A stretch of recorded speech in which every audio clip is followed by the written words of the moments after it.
ভারতে মুসলমানদের ধর্মীয় আচার অনুষ্ঠানকে কেন্দ্র করে হিন্দু সংগঠনগুলোর তৎপরতা গত এক দশকে দৃশ্যমানভাবে বেড়েছে।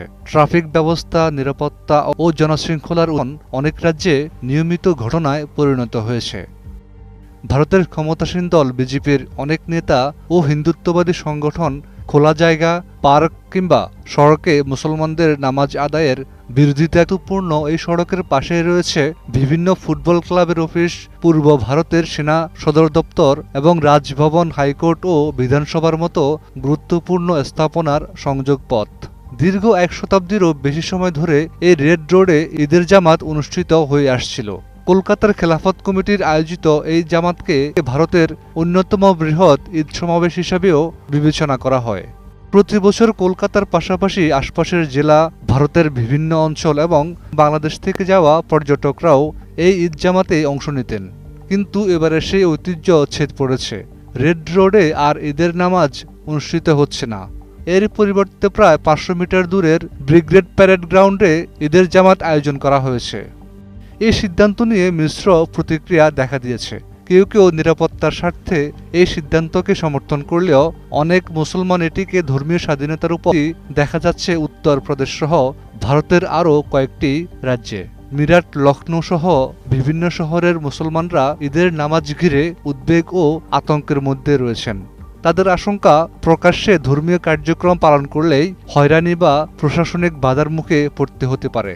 জানা গেছে, নিরাপত্তার অজুহাতে গত বছরে রেড রোডে ঈদের জামাত নিয়ে আপত্তি তোলে প্রশাসন, যেহেতু এলাকাটি সেনাবাহিনীর আওতাধীন। আলাফে সিদ্ধান্ত মেনে নেয়ার কথা জানিয়েছিল। উল্লেখ্য, 1919 সাল থেকে রেড রোডে নিয়মিত ঈদের নামাজ আদায় করে আসছিল মুসলিম সম্প্রদায়। ফলে শতবর্ষের পুরনো এই ধর্মীয় ঐতিহ্য বন্ধ হয়ে যাওয়াকে অনেকেই ধর্মাচরণের উপর আঘাত হিসেবে দেখছেন। এরই মধ্যে কোরবানির পশু জবাই নিয়ে ভারত সরকারের বিভিন্ন নির্দেশনা নিয়েও ক্ষোভ রয়েছে মুসলমানদের মধ্যে। তার উপর ঈদের জামাত স্থানান্তরের সিদ্ধান্ত নতুন করে ধর্মীয় স্বাধীনতা ও সংখ্যালঘু অধিকার নিয়ে বিতর্ক উস্কে দিয়েছে। বিশ্লেষকদের মতে, ধর্ম ও রাজনীতির এই সংঘাত ভারতের মুসলমান পশ্চিমবঙ্গে বিজেপি ক্ষমতায় আসার পর থেকেই উত্তেজনা সীমান্তে। নানা ধরনের উস্কানিমূলক বক্তব্য রাখছেন বিজেপি নেতা, বিধায়করা। লালমনিরহাট সীমান্তে খুঁটি গাড়া নিয়ে উত্তেজনার জেরে এবার পাটগ্রাম সীমান্তের 3 বিঘা করিডোরই বন্ধের হুমকি দিয়েছে পশ্চিমবঙ্গ বিজেপি। ঘটনার সূত্রপাত সীমান্তে বিএসএফ এর অবৈধভাবে কাঁটাতারের বেড়া নির্মাণের উদ্দেশ্যে প্রাথমিকভাবে খুঁটি গাড়াকে কেন্দ্র করে। তবে ভারতীয় সীমান্তরক্ষী বাহিনীর এমন অনৈতিক কর্মকাণ্ড শক্ত হাতে প্রতিরোধ করেছে বাংলাদেশ বর্ডার গার্ড বাহিনী, বিজিবি। বিজিবির সাহসিকতায় সীমান্তে সুবিধা করতে না পেরে অন্য রেখায় কাঁটাতারের বেড়া নির্মাণ নিয়ে 2 বাহিনীর মধ্যে উত্তেজনার পর এর মধ্যেই পতাকা বৈঠক হয়েছে ব্যাটালিয়ন কমান্ডার পর্যায়ে। শনিবার ভারতের অভ্যন্তরে 3 বিঘা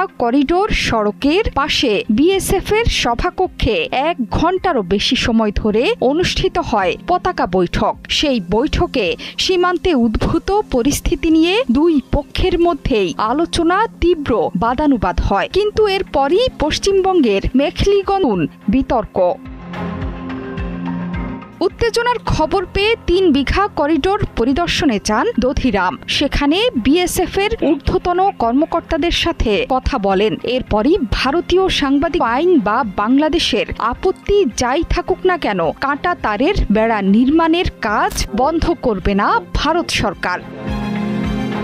বৃহস্পতিবার ও শুক্রবার পাটগ্রামের কুচলিবাড়ি ইউনিয়নের কলসির মুখ 3 বিঘা করিডোর ও দহগ্রাম সীমান্তে বিজিবিকে না জানিয়ে শূন্য রেখায় জমি মাপ ঝোঁক ও বাঁশের খুঁটি স্থাপন শুরু করে বিএসএফ সহ ভারতীয় কর্তাব্যক্তিরা। চুক্তি লঙ্ঘন করে বিএসএফ এর এমন কর্মকাণ্ডে রুখে দাঁড়ায় বিজিবি। এক পর্যায়ে অস্ত্র তাক করে পজিশন নেয় বিজিবি। উত্তেজনাকর পরিস্থিতিতে শেষ পর্যন্ত খুঁটি না গেড়েই সেখান থেকে চলে যেতে বাধ্য হয় বিএসএফ। ভারত বাংলাদেশ সীমান্তের অত্যন্ত স্পর্শকাতর এলাকা এই 3 বিঘা করিডোর। 2011 সালের চুক্তির পর থেকে এই করিডোর 24 ঘন্টা বাংলাদেশের দহগ্রাম অঙ্গরপোতা এলাকার মানুষের যাতায়াতের জন্য খোলা আছে। এই করিডোর দিয়েই মূল ভূখণ্ডে যাতায়াত করেন বাংলাদেশের নাগরিকরা। এর আগে সিলেট সীমান্তেও অতর্কিত গুলি ছুড়ে বিএসএফ, পাল্টা গুলি ছুড়ে জবাব দেয় বর্ডার গার্ড বাংলাদেশ বিজিবি। সীমান্তে কাঁটাতারের বেড়া নির্মাণে উঠে পড়ে লেগেছে বিজেপি সরকার। যে কোনো মূল্যে বাংলাদেশ ভারত সীমান্তের অরক্ষিত অংশে কাঁটাতারের বেড়া দিয়ে নির্বাচনী প্রতিশ্রুতি পূরণ করতে চায় শুভেন্দু অধিকারী এবং তার নেতাকর্মীরা।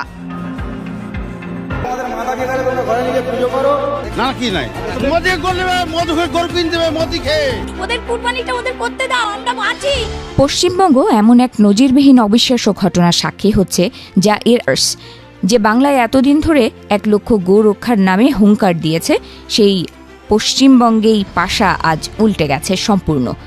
মুসলিম সমাজ অবতীর্ণ গোরক্ষকের ভূমিকায় আর কট্টর হিন্দু খামারি ও ব্যবসায়ীরা এখন হন্যে হয়ে প্রার্থনা করছেন যে কোনো উপায়ে যেন মুসলিমরা গরু কেনেন এবং কোরবানি দেন। একেবারে ঠিক শুনেছেন, সোশ্যাল মিডিয়ায় চোখ রাখলেই মাথা ঘুরে যাওয়ার মতো দৃশ্য চোখে পড়ছে। যে যুবকদের এতদিন অন্য ভূমিকায় দেখা যেত, আজ তারাই রাস্তায় দাঁড়িয়ে গবাদি পশু ট্রাক থামাচ্ছেন।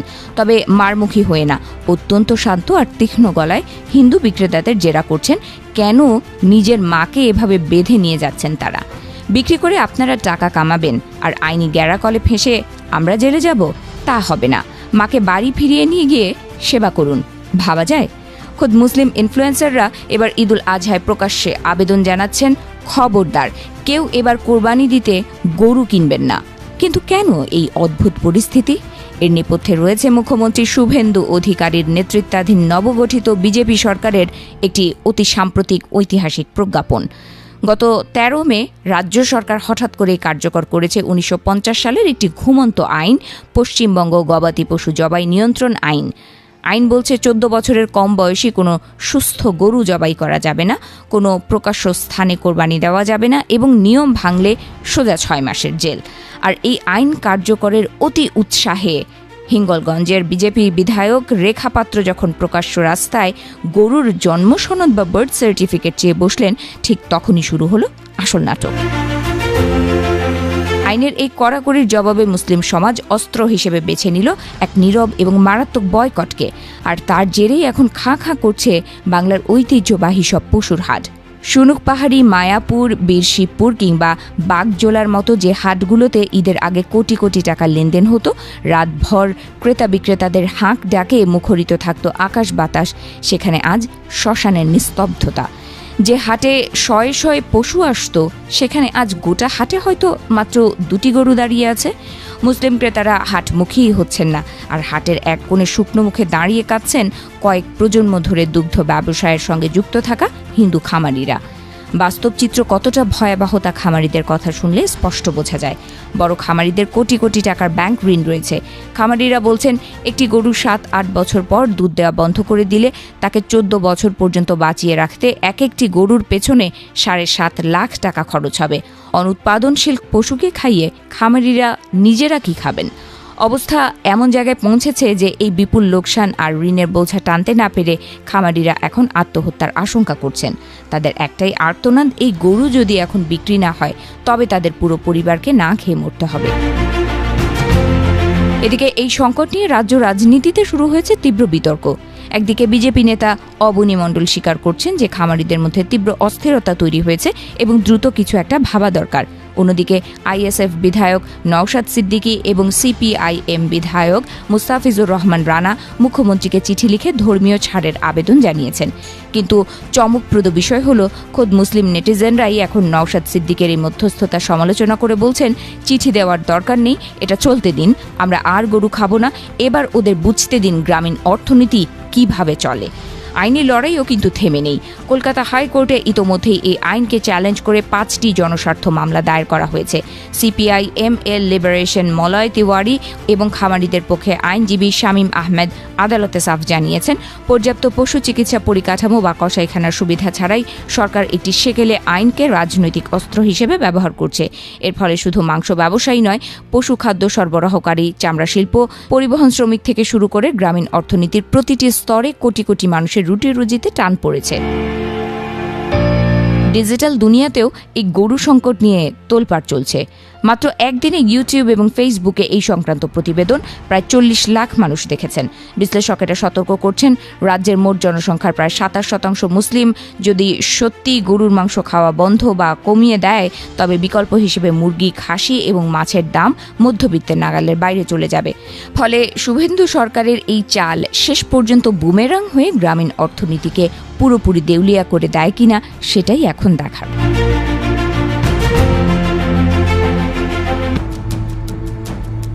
সীমান্তের কাঁটাতারের ওপারে যে মানুষগুলো বছরের পর বছর রাষ্ট্রের চোখে তারা অবৈধ, অথচ এই মাটির বাতাস, নদী আর রুটির সঙ্গে জড়িয়ে আছে তাদের প্রতিদিনের অস্তিত্ব। পশ্চিমবঙ্গে হোল্ডিং সেন্টার বা আটক কেন্দ্র নির্মাণের সিদ্ধান্ত যেন এই দীর্ঘ মানবিক সংকটকেই আরও নির্মমভাবে সামনে এনে দিল।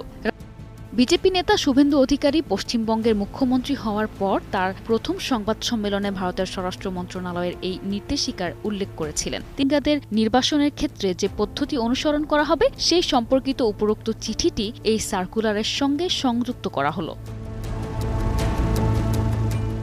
সেখানে আরও বলা হয়েছে, স্বরাষ্ট্র মন্ত্রকের নির্দেশিকা অনুযায়ী আটককৃত বিদেশি নাগরিক ও নির্বাসন বা স্বদেশে প্রত্যাবর্তনের অপেক্ষায় থাকা মুক্তিপ্রাপ্ত বিদেশি বন্দীদের জন্য জেলায় হোল্ডিং সেন্টার বা আটক কেন্দ্র স্থাপনের নিমিত্তে প্রয়োজনীয় উদ্যোগ উপযুক্ত ব্যবস্থা গ্রহণের জন্য অনুরোধ করা। ব্যবহারের পরিকল্পনার খবর সামনে আসতেই উদ্বেগ ছড়িয়েছে। মানবতা বিরোধী কর্মীদের মতে, আসামের ডিটেনশন ক্যাম্প মডেল অনুসরণ করেই পশ্চিমবঙ্গে এই প্রক্রিয়া শুরু হচ্ছে। জানা যায়, পুরো বিষয়টি অত্যন্ত গোপনীয়ভাবে পরিচালিত হচ্ছে। কাদের আটক করা হচ্ছে, কোথায় রাখা হচ্ছে, কিংবা মানুষেরাই সবচেয়ে বেশি বিপদের মুখে পড়বেন।